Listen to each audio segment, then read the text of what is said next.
Welcome back. I'm some guy you've never heard of, and this is Crusader Kings 3, Heirs of Caesarion. So we haven't actually really started yet. Um, we did one thing with our character. We are trying to seduce Alfred of Wessex. Um, because why not? I need heirs. He is a man of destiny. I don't know, maybe if that fails out, I'll try my luck with, Ivar.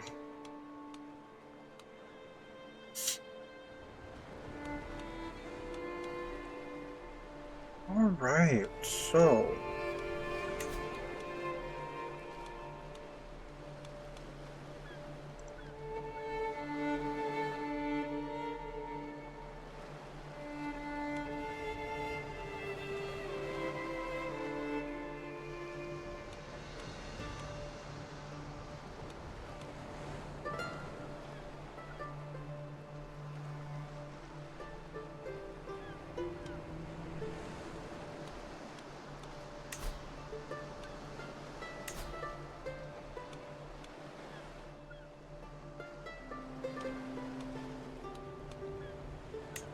I suppose I should appoint one of these men to be my second.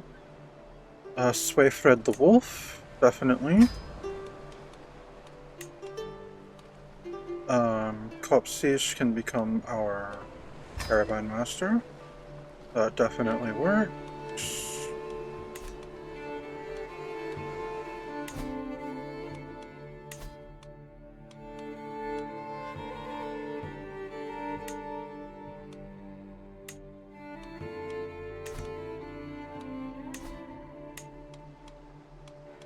Alright, let's go mug wealthy citizens in Wales.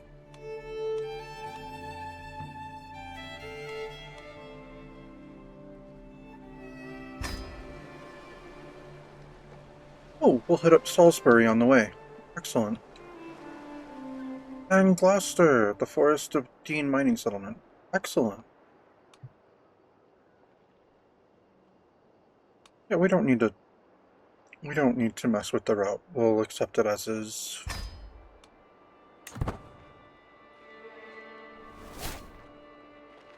I visit. Oh, that's where Stonehenge is. I don't know why, but like personally, I don't really have the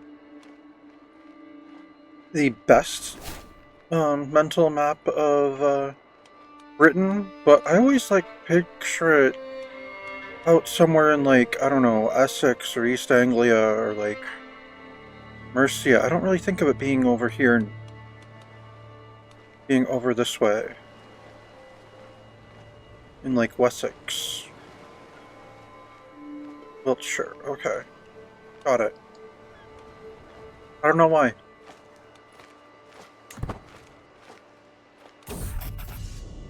Back alley robbery.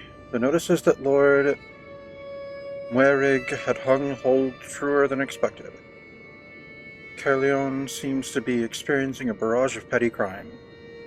Even just making our way into the city, we are able to count a dozen pickpocketings and one outright mugging. Far too much work for the beleaguered householders of the Lord to deal with. An absolutely perfect environment for enterprising freebooters like ourselves to make a little coin.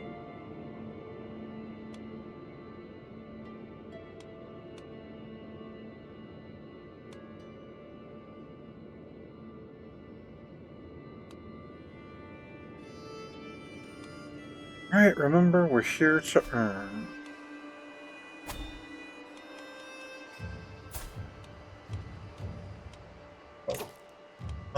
Let's see.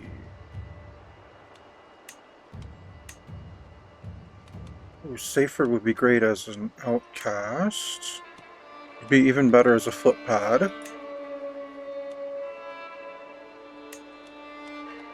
Alright, Swayfred, you'll be a footpad. 17. And Copsies will be a thug. What about myself?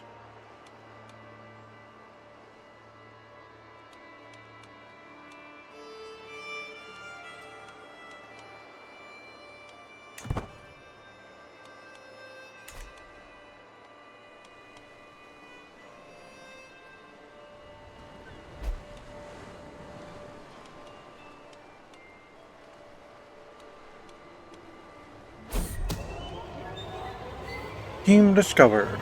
The existence of my plot to seduce Earl Alfred has been discovered.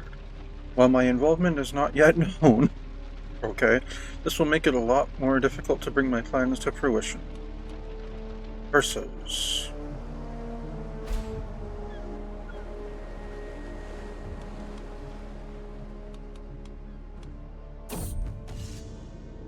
Back alley robbery. Tutor. Mixed pickings have plagued our day's work, and with ample purses taken, but few of them particularly fat. Although from the looks of this man, that may be about to change. I recognize him as Tildir, a local magnate of some small wealth and perfectly suitable quarry, if perhaps not the richest on offer. My agents begin to loom from their concealed spots, chafing at the bit to pounce on this fresh prey.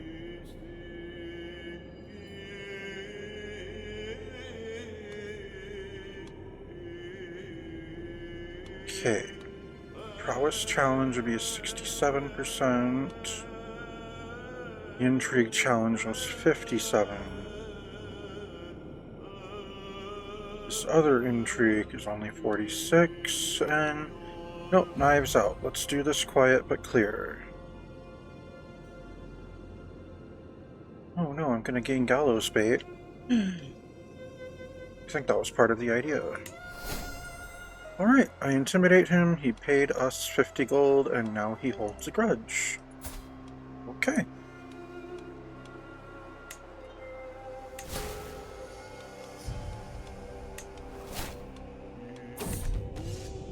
Oh, I've gained the gallows bait trait. Alright, back alley robbery. Diddle.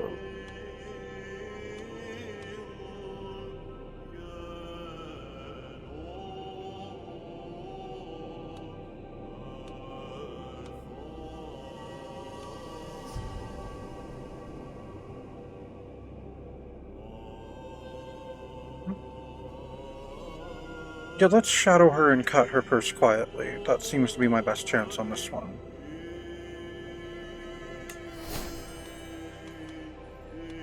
Oh, she is none the wiser, and if she's none the wiser, why did she develop a grudge? She's definitely the wiser at that point. Heard of you. Following a sentry, I enter a dimly lit tent next to my pavilion, where a bedraggled trio of locals await me. They look nervous, as though being here were a risk. One of them stands before giving me a truly awful bow. Greetings, your ladyship. Name's Dwifnwallen. The big lad is Sedwin, and t'other is Alan. We're here to enlist. We're hard workers, at least within our field. And the way we sees it, you could use some help building up your name and lining your pockets.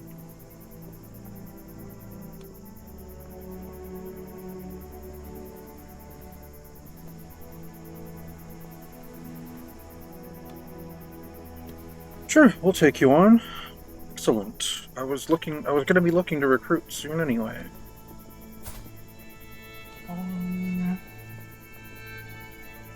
Oh wow, he's very diplomatic and a good steward.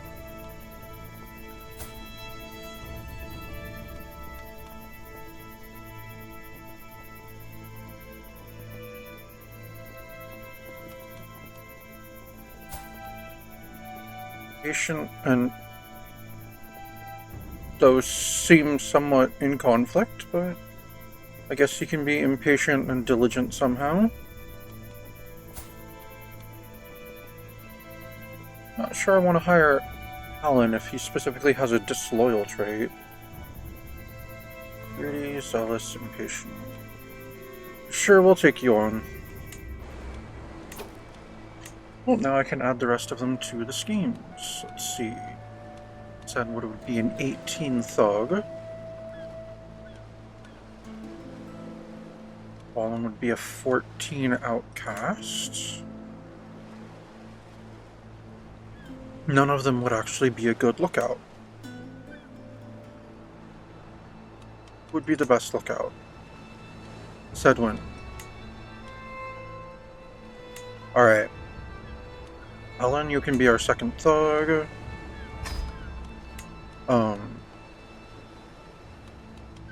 Griffwallen, you can be our outcast. And Sedwin, you can be the lookout.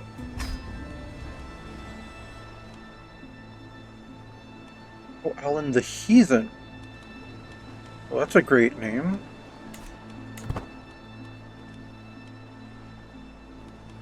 So my party is now half Anglo-Saxon and half Welsh. Interesting.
A faithful visitor. The campfire crackles, illuminating a figure entering our circle. He moves with vigor despite the lateness of the hour, hand wrapped around a walking stick. Those standing guard are already intercepting, but I wave them away. You have a place for a man of God. He smiles at me hopefully, dirty clothes rustling in the stiff breeze. Wandering Flamen. A Flamen, maybe, but not a Flamen of Hellenic faith. That much I can tell.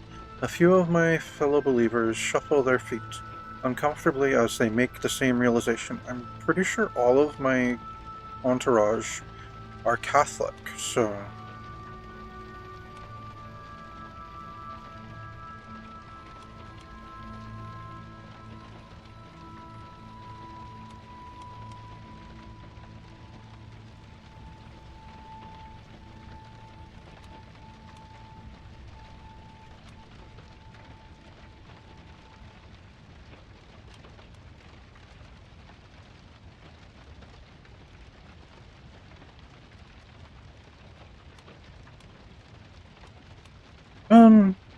stay a night and tell us your stories. Alright, I've got my traveler trait now. Excellent.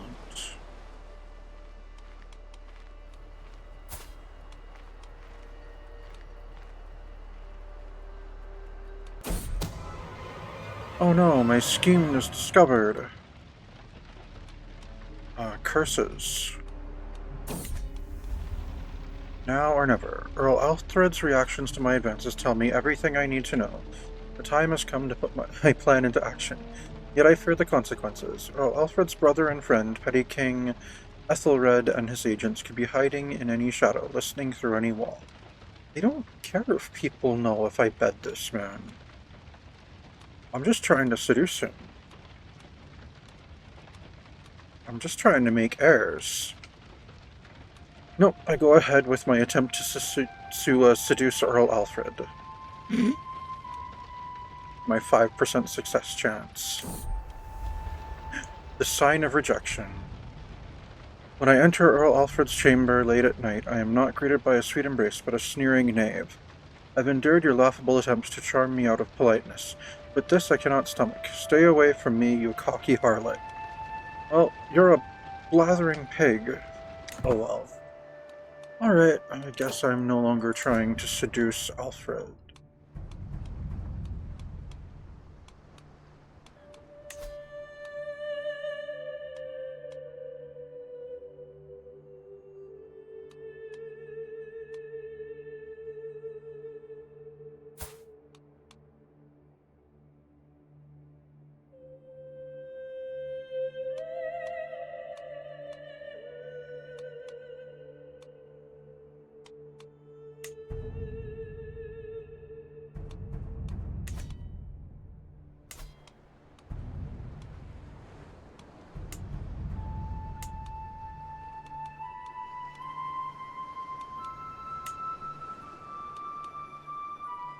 Northumbria's too far away?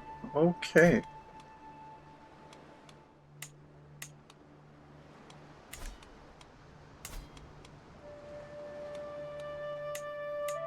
Interesting.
Alright, I can only marry one of the people in my count.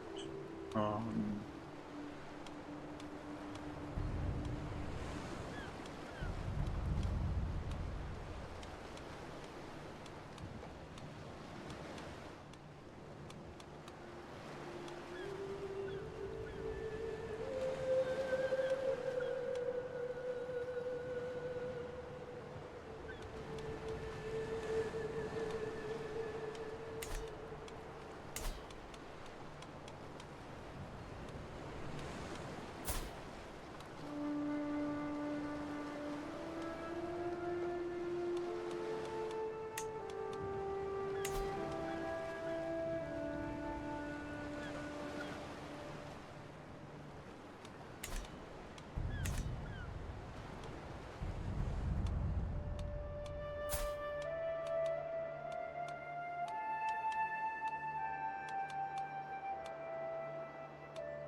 oh, Ethelred considers me a criminal.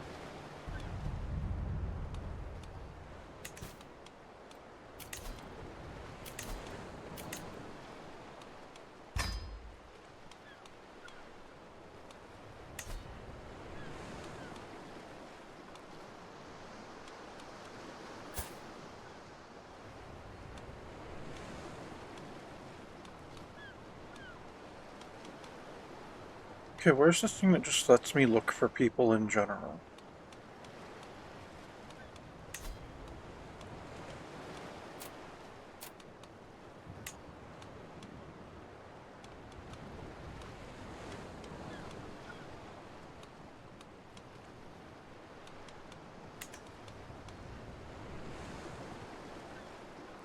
You know what? I'm just gonna marry this,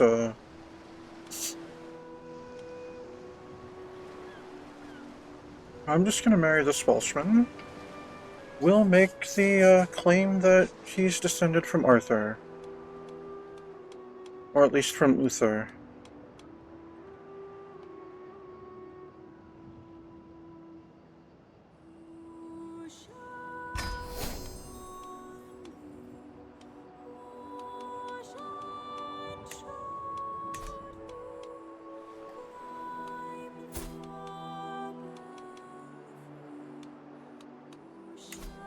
And you know what, I guess I'll go ahead and start learning Welsh.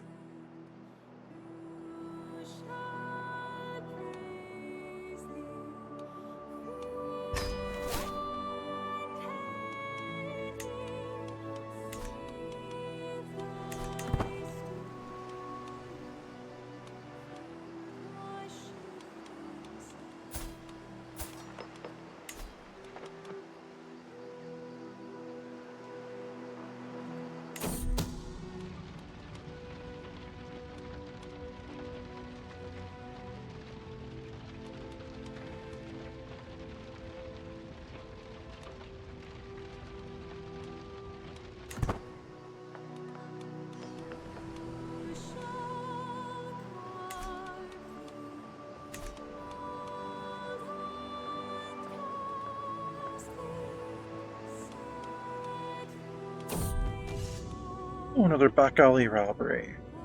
After a largely fruitless day, with nary so much as a wealthy peasant coming past our picking grounds, we finally catch a bit of luck with a man of clear means.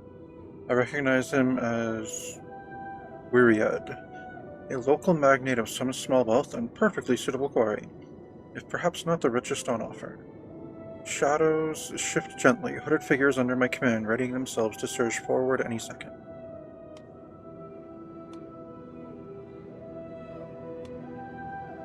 We'll shadow him and cut his purse quietly. That sounds right. And just sorry to all of the, sorry for all of the Welsh names being said, and being completely mispronounced. But yes, let's shadow him and cut his purse quietly. He's none the wiser. How do they are developing grudges against me if they're none the wiser? Without friends or protection, I'm interrupted from my stroll near my pavilion by the approach of a nervous stranger, a woman who introduces herself as Rivka, and is clearly as alien to Gwent as I am. Lady, you and I both know these lands have no truck with those who worship differently from the lords and ladies. Momentarily she pauses, steeling herself for a clearly expected rejection.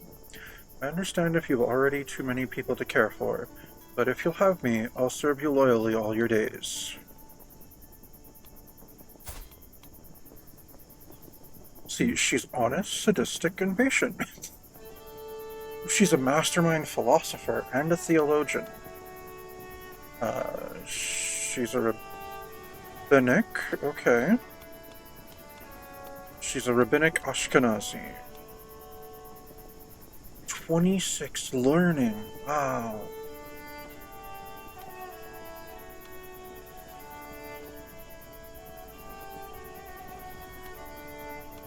Of course. Welcome, friend.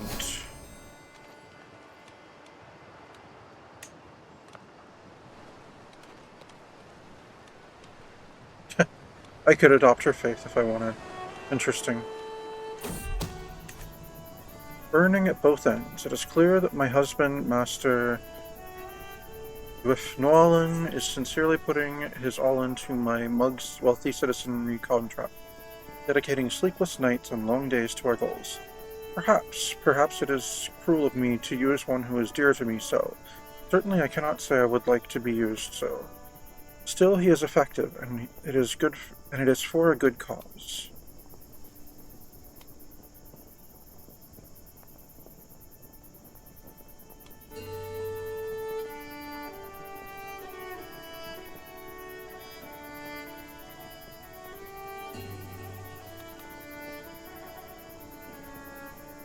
So if I tell him to rest a while, the scheme gains excellent leveraging. Okay. Interesting.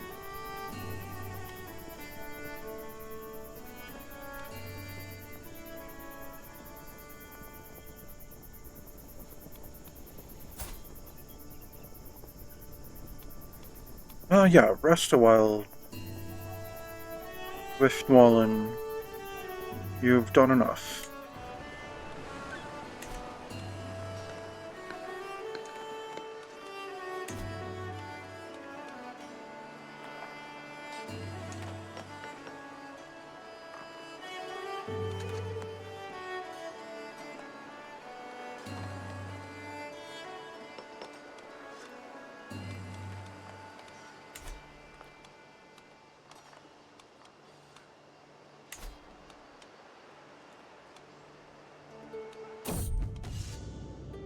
Backgalley robbery. Here. Mixed pickings have plagued our day's work, with ample purses taken, but few of them particularly fat, although from the looks of this man that may be about to change. I recognize him as Pierre, a local magnate of some small wealth and perfectly suitable quarry, if perhaps not the richest on offer.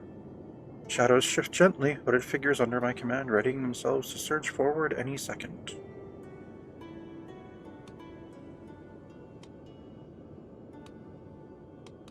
Shadow him and cut his purse quietly. Stop saying they're none the wiser if they develop grudges against me.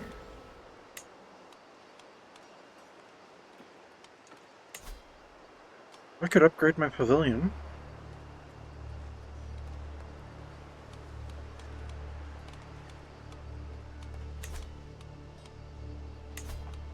Oh, I could build other... Let's see, supply town...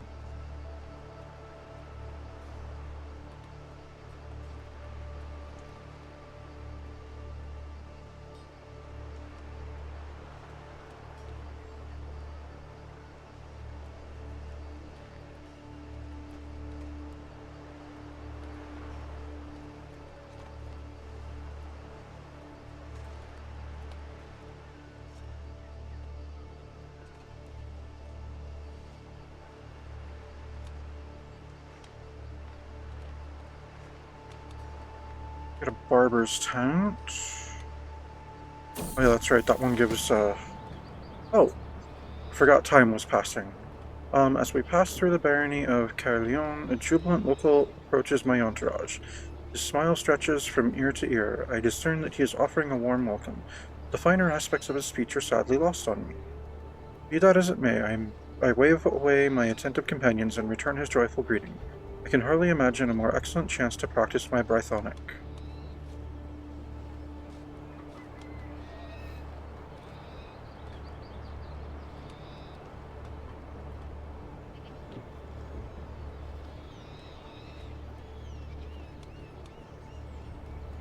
Oh, this is the fellow that we robbed.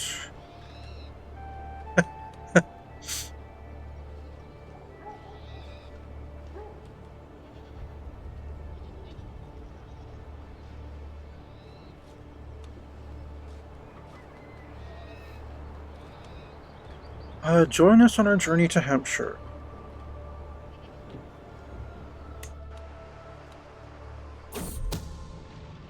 Include contract, limits of opportunity. My scheme to mug wealthy citizenry has progressed well, perhaps too well. There are many avenues I could develop it down, should I so choose, but further opportunities are unlikely to present themselves till I've taken advantage of some of those I have. Let's see. Oh, did I already get up to 20 advantages? I did, okay. Alright, I shall execute it immediately. Back alley robbery success. Ooh, we got 103 gold. And 250 provisions. And some marauder experience. We have a long path ahead of us. So now we're heading back to Hampshire. Danger, flawed fare. Top Siege is in charge of our food supplies and sheepishly revealed our provisions are now all but useless, having been poorly stored. Patches of mold cover the bread and produce, and we have quickly used up our remaining dried food. The party grows hungry as dusk begins to fall.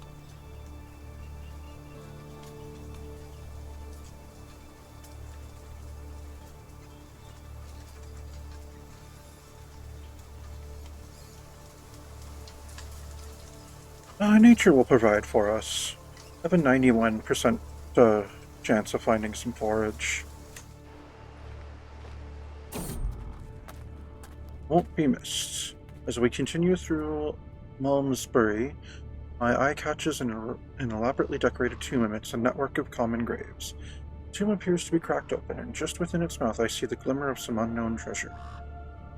None but my party appear to be around, and surely whoever once owned the contents of this tomb would not cast judgment on me for taking what would go otherwise unused. Um,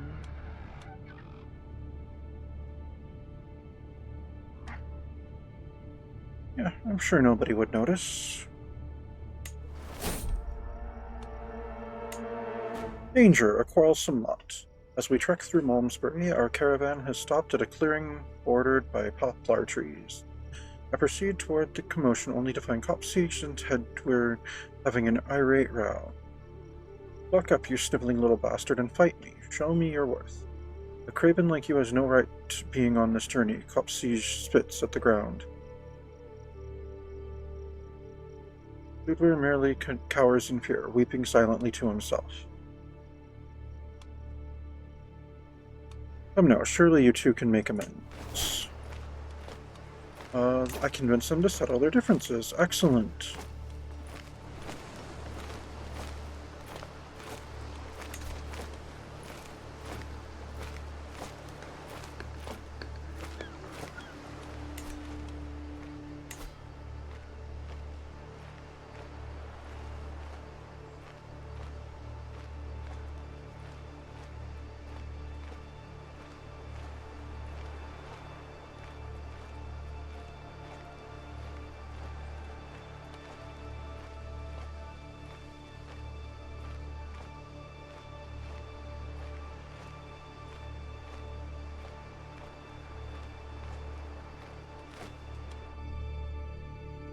Alright, what are the holy sites? Rome, Carthage, Olympus, Athens, and Alexandria. Cool.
Let's construct a roaring campfire.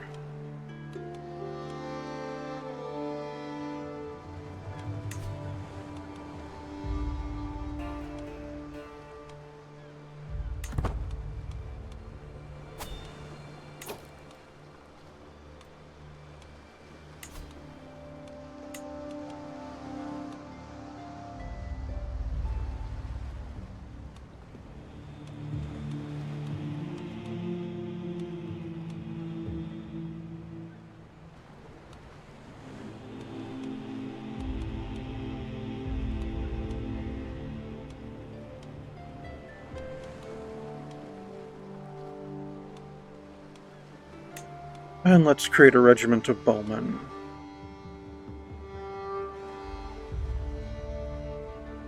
Oh. Okay. I can't have any yet. I have to upgrade my camp first. Got it.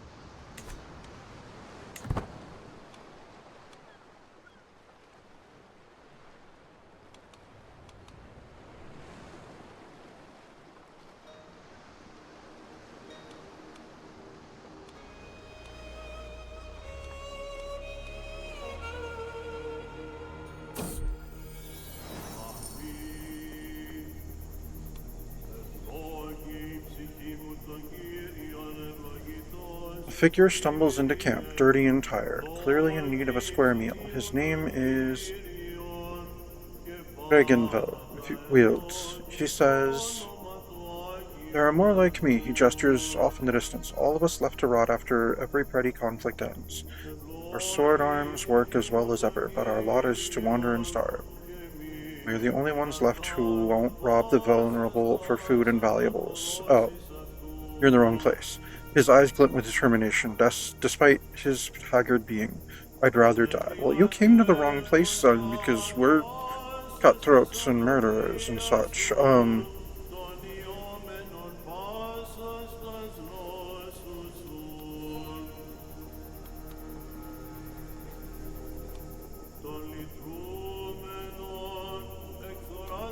You're better than I, and more foolish.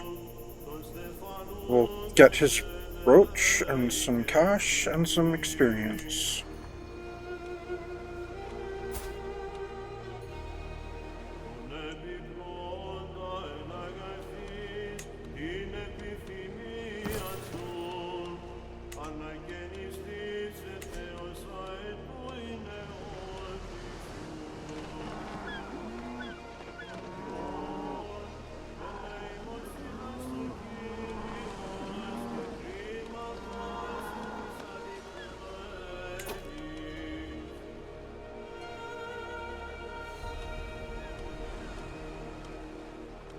Alright, we should move our camp, before Alfred becomes unhappy with us. So let's go, I mean not Alfred, Ethelred. Let's go up to, Mercia. Go to Warwickshire.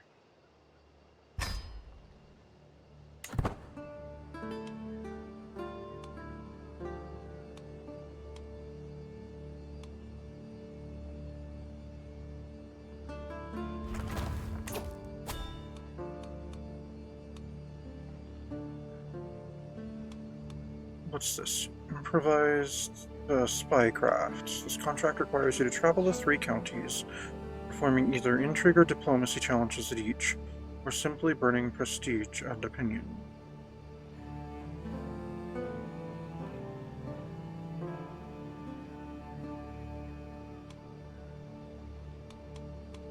Sure, let's go there. Let's do that.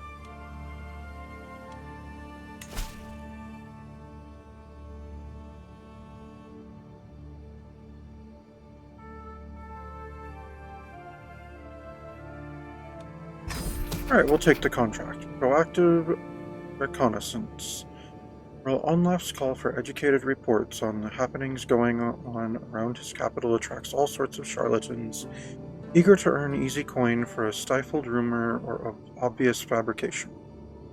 Fortunately for him, my band and I aren't the same run-of-the-mill fools thronging his hall, and can trade in more interesting stories of neighboring lands. Though how useful they'll be is up to the good Earl. First, though, we'll need to discreetly visit a few places that Onlaf is interested in knowing more about. Yeah, a smaller group travels faster.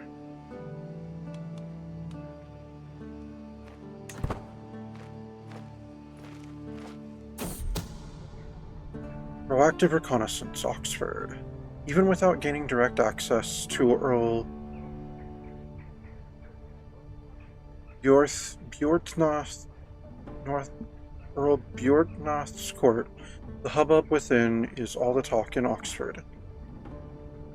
It would appear that a local magnate seeking recovery of debts or the avenging of some slight has overindulged in torture of their rival and left nothing but the broken husk of a person behind. The Earl has been called in to intervene and enact punishment, but seems reluctant for some reason. Unfortunate for the victim, but a perfect atmosphere to ask salacious questions without raising suspicion.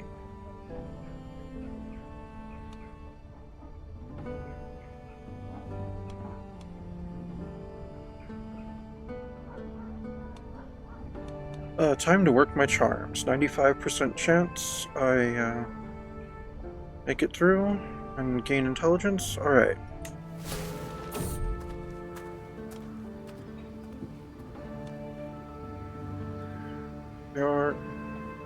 Bjortnoth keeps the court mum. Lost 40 opinion of me. Oh well.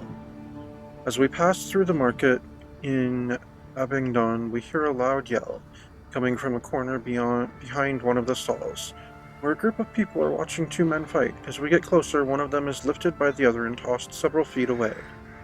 followed by the crowd cheering and money changing hands. "Who's next?" the man yells into the crowd, and as his eyes scan the crowd, they land on our group. His face splits into a malicious grin as he looks at us.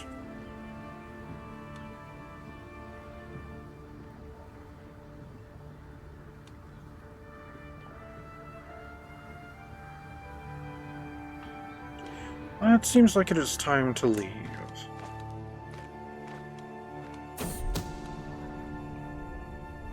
There's blood in the streets of Salisbury, and though Earl Ordgar didn't draw the blade, it was his word that set it in motion.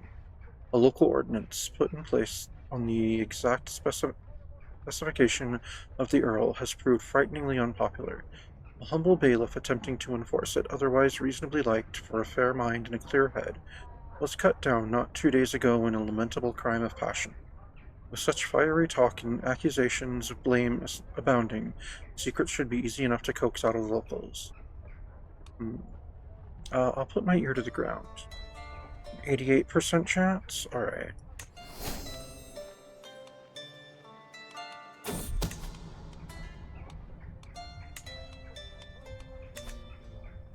Proactive reconnaissance. Wareham. Perhaps we can get into Earl Alfred's court without raising a few eyebrows, but it seems we hardly need to. The locals are abuzz with rumors of infidelity.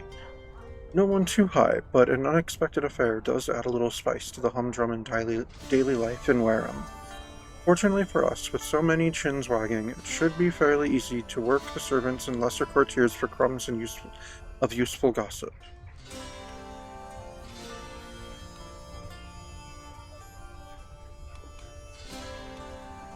Alright, time to put my ear to the ground again.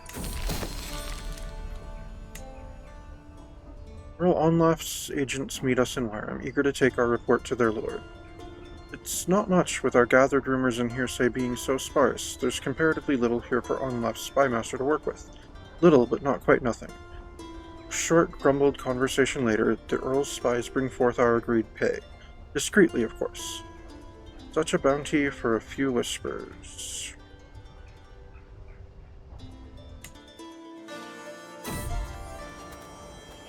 The trodden path. The procession has ground to a halt, a stone's throw away from Shaftesbury. I look over to see my caravan leader, Copsiege, dismounted and intently staring at something on the ground. The other entourage members have gathered around him. Copsiege looks up as I approach. "My lady, there is an ant path here." Oh my god. Not this one. You know what, fine, we'll find another path. Not in the band of the Red Hand anymore. As a loyal servant of Hecate, travel means performing rituals and incantations to safeguard my entourage against evil spirits. Here in Somerset, people believe all magic and miracles done by any but their clerics to be witchcraft. Accordingly, the local priests now descend upon my procession like a beast, scrubbing away my protective symbols and raving about the alleged evil of my ways.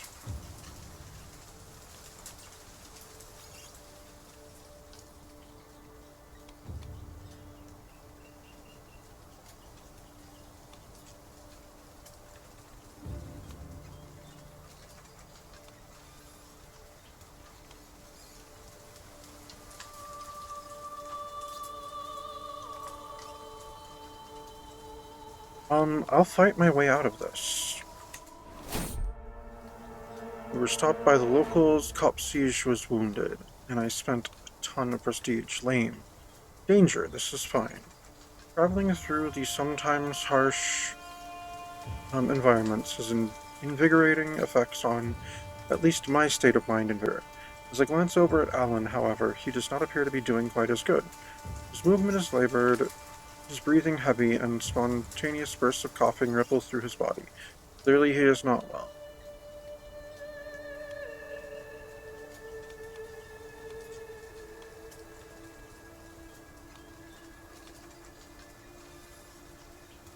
I think I know a cure. I'll try. I've got a 70% chance.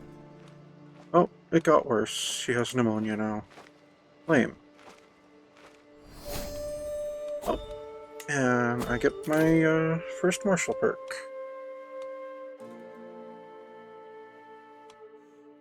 We shall go with Serve the Crown.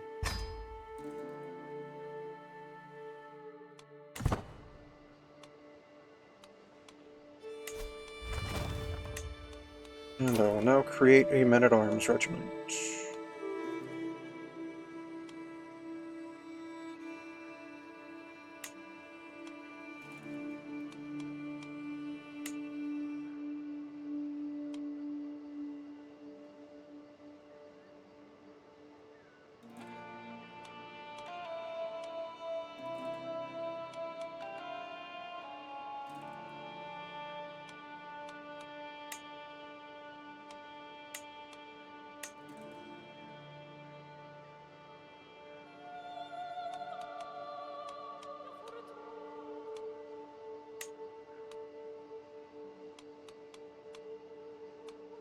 We'll go with Huskarls.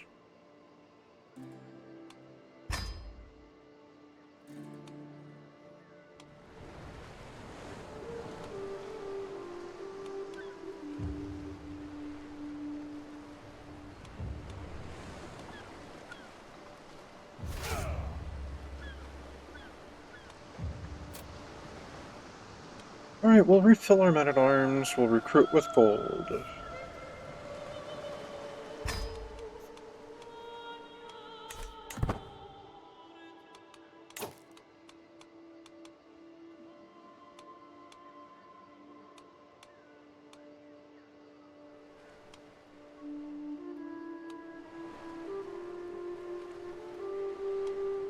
Alright, let's go mug wealthy citizens in,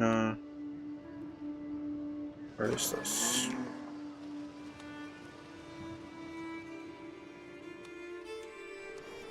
I can't read it because of the whatchamacallit thing.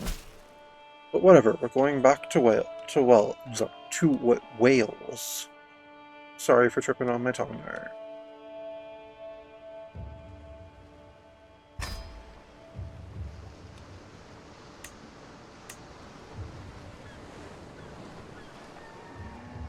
Oh, we'll hit up some of Offa's Dyke on the way. Cool.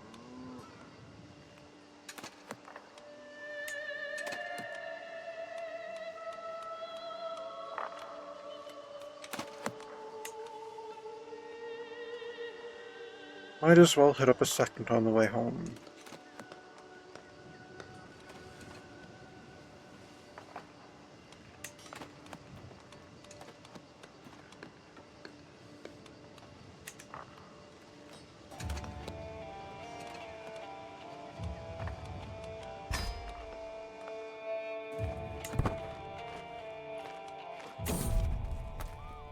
Hot outside. Just as we were about to set out, it starts pouring down rain.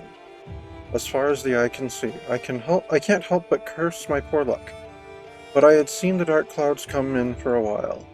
If we want to make our journey on time, we have to set out. But it is a risky journey, with the weather being what it is. No, an opportunity to rest, I'd say. Lose a little bit of stress, that works. Alright, visited some of Offa's Dyke.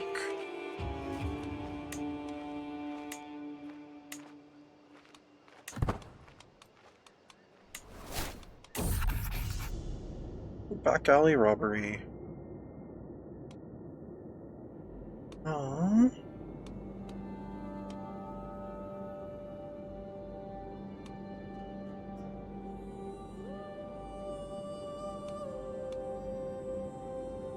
Alright, remember, we're here to earn. Okay. Lookout. Who would be a good lookout? Safety would be my best lookout. He'd also be my best footpad. Honestly, he'd be my best everything but thug. He'd also be a decent footpad.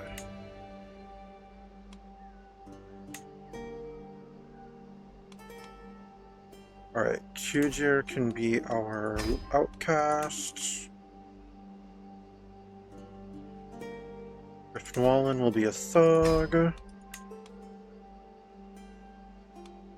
Sedwin will be a thug.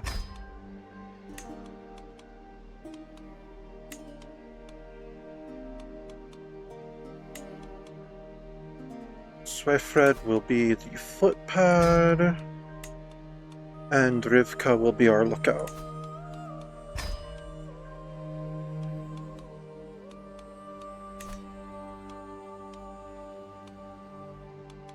I'm a fugitive in Mercia now. Oh, lame. I haven't been doing anything criminal in Mercia.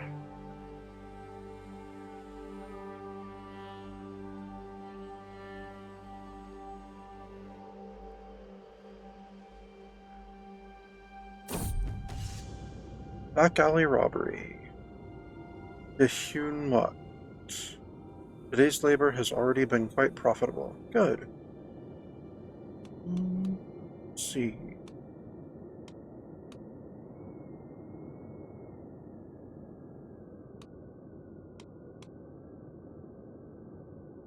Swefred, show him true fear. 78% chance there. Alright, good.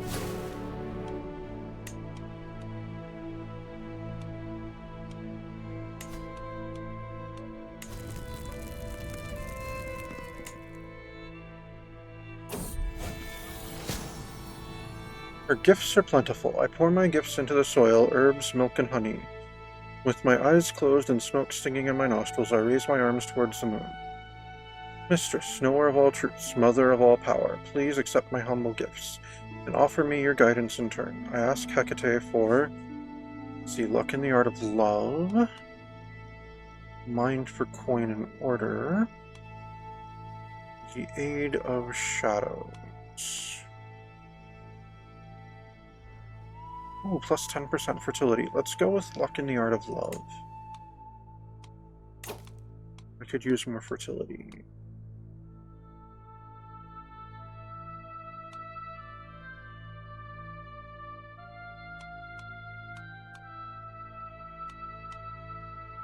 Alright, I'm gonna upgrade my roaring campfire.